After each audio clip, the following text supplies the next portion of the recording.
Today on Hampton Roads Business Weekly, a business that caters strictly to men. Plus, we'll tell you about a brand new magazine focusing on local entrepreneurs, and we'll go inside a local food truck. Hampton Roads Business Weekly starts right now.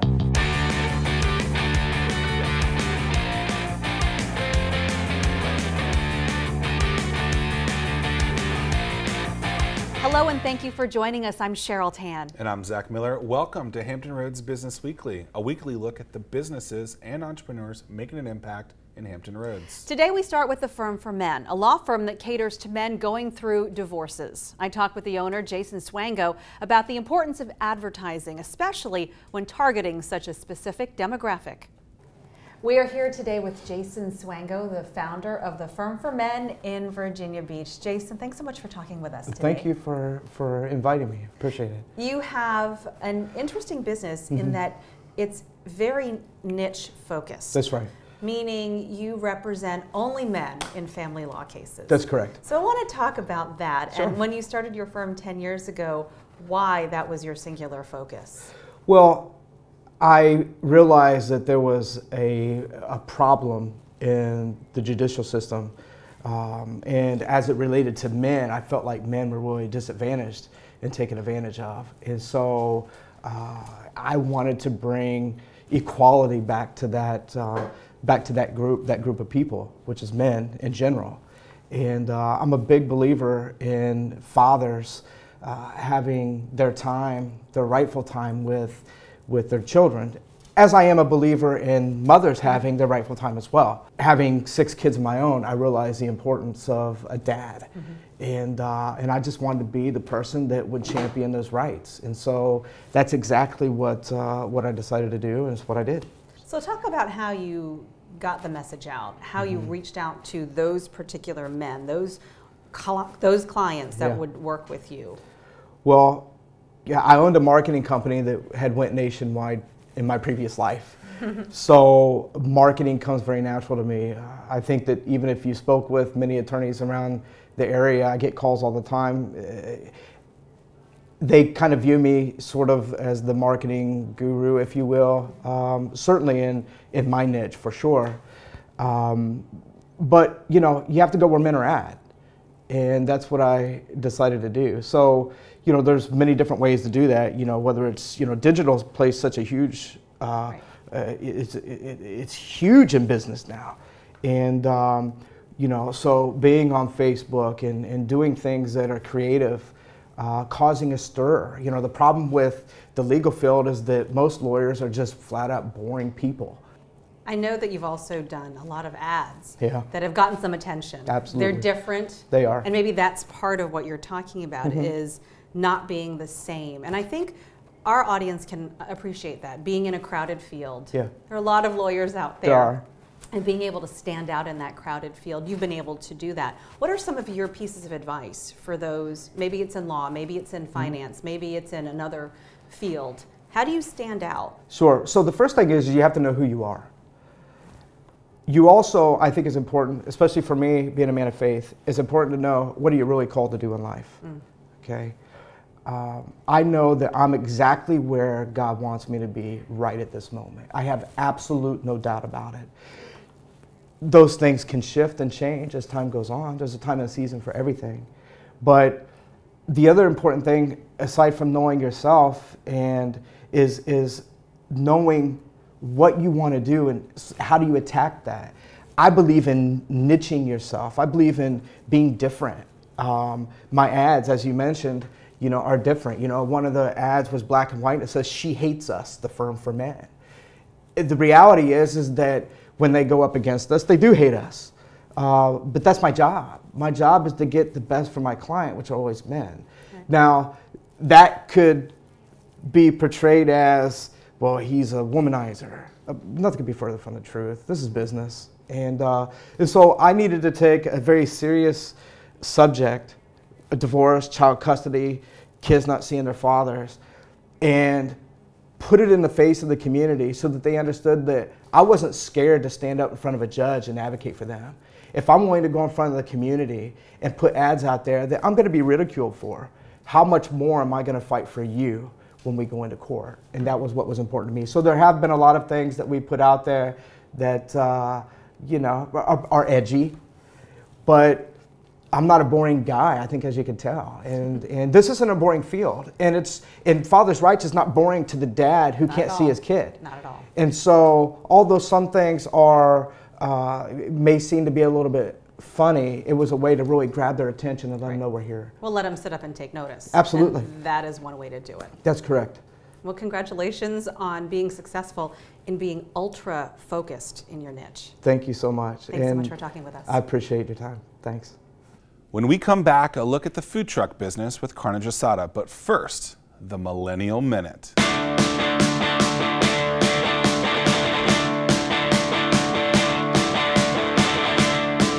Hi, my name's Renee. And I'm Mike, and today we're going to be focusing our Millennial Minute on the difference between Facebook ads and a Facebook boost. With Facebook, you have two options. You can either create an ad, or you can boost a post that you've already published. Renee, do you want to tell a couple of differences between these two? Yeah, so a Facebook ad is what you do to get a Facebook user to take an action, whether that's liking a page, going to your website, signing up for a newsletter, or watching a video. They are normally concise and have very strong calls to action. A Facebook boost, however, is used to extend the reach of your post that you've already published. This could be a long form post, a video, or a shared post from another company. If you're going to boost a Facebook post, we recommend boosting a post that you've already seen, something like that, getting a lot of engagement, and targeting that boost to people who follow you already on Facebook. For Facebook ads, those are a great option to target people who aren't currently following you on Facebook, and can be a really great tool for branding and lead generation. If you have any more questions about the difference between Facebook ads or Facebook boosts, contact us online at hrbusinessweekly.com. And that's been your Millennial Minute. Welcome back to Hampton Roads Business Weekly. We're here with Donna Ord of Carnage Asada Food Truck. Donna, thanks for being with us today. Sure, you're welcome. So, you have done something that people would say is crazy. Yeah. You opened a food truck. Yes.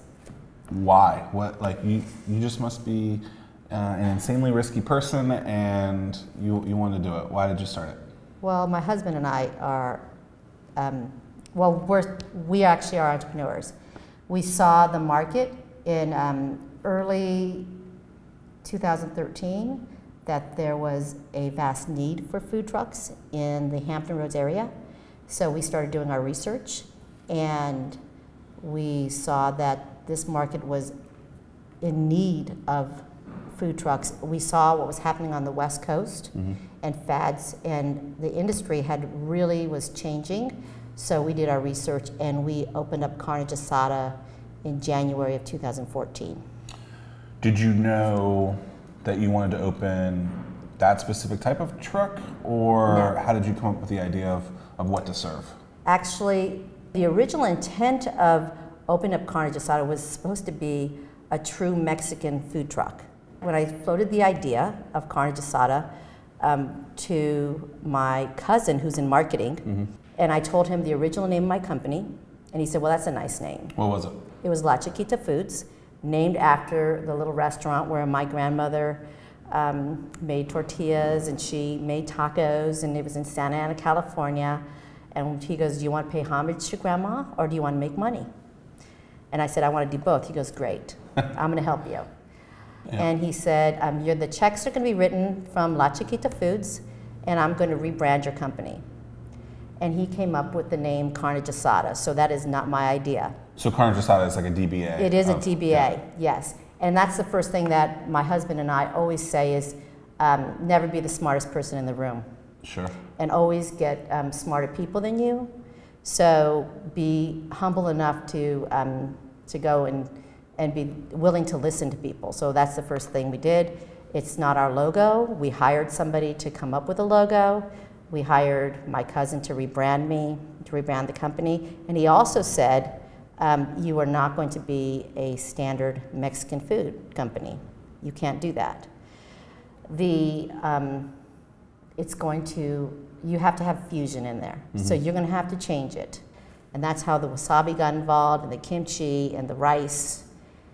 And we just started working on it. One thing that the first time I ever talked to you, you said, if we're not moving, we're losing. Oh yeah. If we're not moving, we're losing, which seems interesting. So people think, you know, a food truck goes into one central place and then people come around it, but you understood your market a little bit differently than that. Right. So we would set up our marketplace and we would give it a couple of tries, and if people weren't receptive to us, if we couldn't make money there, and we give it a couple of tries, I'm always looking towards the future. I'm always hustling. I mean, that's what it is. I mean, there's two things that you can't change, and you're always praying for. You're praying for the weather, and you're praying for your people, because those are two things you cannot change. You can only pray for is your people and the weather.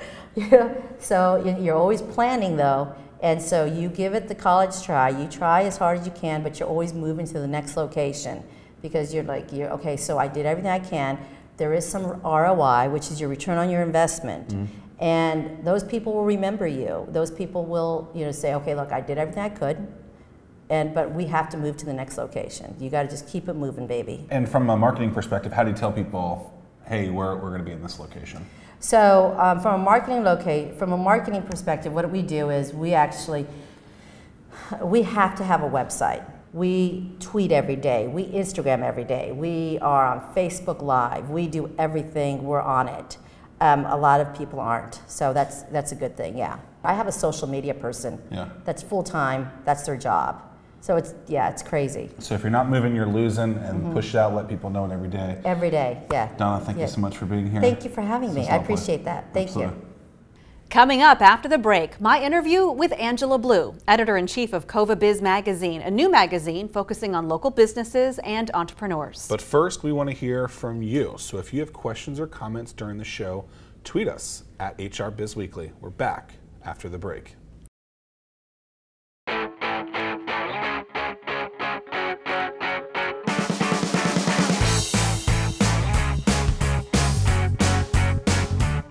We are here today with Angela Blue, the editor-in-chief of Cova Biz Magazine and Coastal Virginia Magazines. Angela, you're a pretty busy lady, so thanks so much for taking some time to talk with us today. Speaking of busy, I know you're on deadline. You're always on deadline. So what can you tell our audience about the deadlines that you have? Well, we go to print every month. So Coastal Virginia Magazine is 6 issues a year, Cova Biz is 6 issues a year, and they just alternate every other month.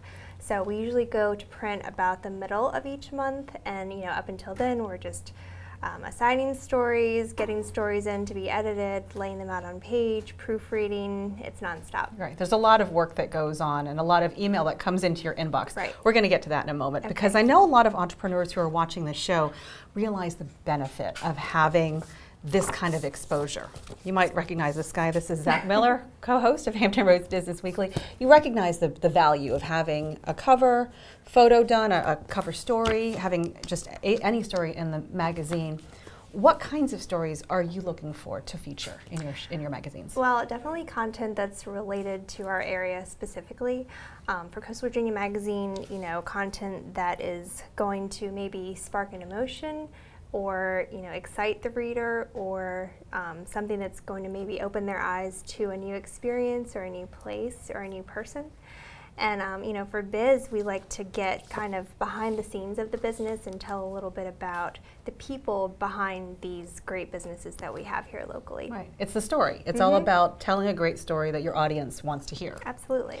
So I imagine you get a lot of email. Your inbox is overflowing with pitches. It's crazy. I feel like I can't ever keep up with my email. Do you like pitches via email? Yes. Okay. Email is always the way to go. I rarely have time for a phone conversation, and so email is definitely the preferred method. Although, I still even get some old-fashioned paper pitches as well, and I'm fine with that too, either way. But email is what people usually do. Right, and it's all about the story. Yes. So talk about what things that someone who wants to pitch a story to you, what they should know is what's a good one, what's a bad one. Right. Talk about the good first. What do you want to see in a pitch? I want to see that they're, first of all, familiar with our publication. I love your publication, and here's what I can contribute to it. And it also has to be a great story, like we already talked about, but showing me that they are capable of writing the story.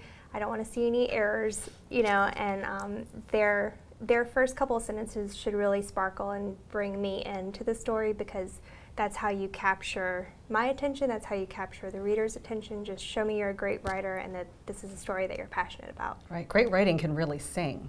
Oh yes. I mean, it really can. So we talked about the good. What's the bad? What are some examples of pitches that you remember because they didn't work? A lot of it can be in the wording. So if someone if they seem unsure of themselves, if they're saying, well, you know, maybe this could be a good idea, versus here's why this is a great story. Again, if they obviously don't know our publication, or if they're just reaching out saying, I'm a writer, can you give me an assignment?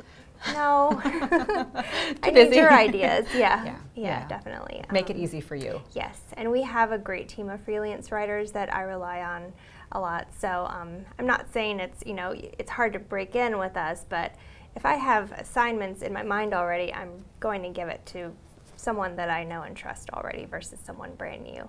But I'm always open to new ideas. Angela, any last words for any entrepreneurs who want to get featured and get their story told by somebody else? Well, I feel like every business has a story, and just whether it's how they started out or just something exciting that they're doing now that kind of sets them apart from other businesses.